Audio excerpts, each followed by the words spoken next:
In this video, we're going to show you how to set a standard banquet table. Ideally, at the beginning of each shift, the caterer, banquet captain, or banquet manager should conduct a pre-shift meeting to identify assignments and duties. You should also be given a floor plan and/or table setting diagram. They may also have one table set as an example for the servers to mimic. If there is no pre-shift meeting, be sure you are aware of your assignments before you begin working. When setting up a banquet hall, you must determine where the front and back of the room are. They can be labeled north and south, 12 o'clock and 6 o'clock, or top and bottom. This could be determined by an entrance door, a podium, or a stage. This information is very important for setting a ballroom, so if you are unsure, ask your manager or captain. Some venues will already have the tables, chairs, and linens set before you arrive on site.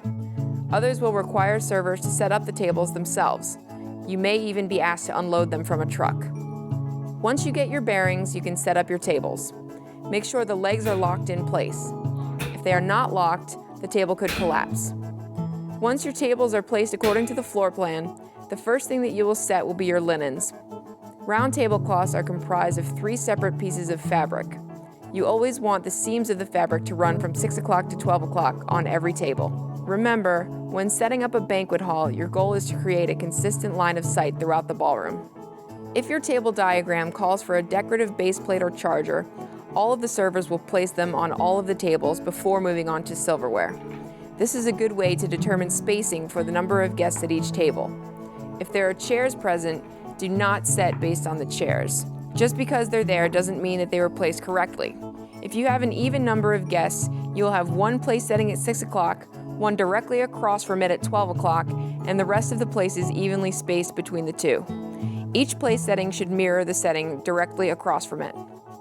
When setting an odd number of place settings, you'll have one setting at 6 o'clock, which will bisect the 2 place settings across from it. It is now time to place your silverware. Always place forks on the left and knives, blades facing in, and spoons on the right.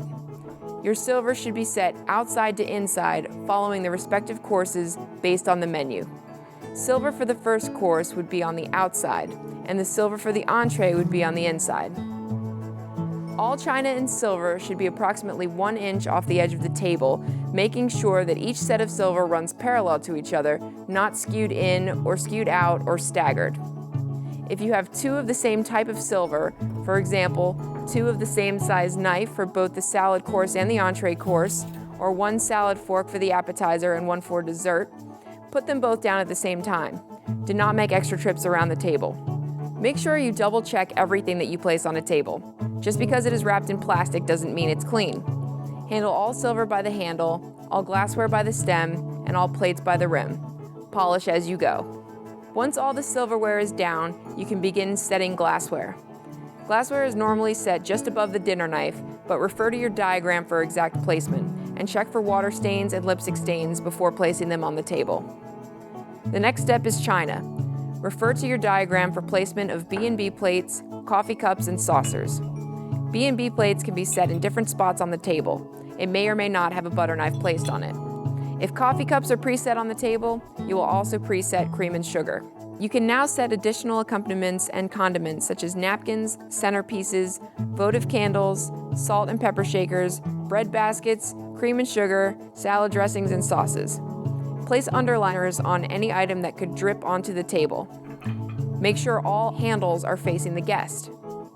Napkins can be placed in many different areas on the table, so make sure that you know what fold you are using and where they are to be placed, and be sure to set all tables exactly the same way. Chairs should be the last thing you set, and they should all line up flush with the linen, not under the table or pulled out. If you find that there is not enough space to maneuver between chairs, let your banquet manager know.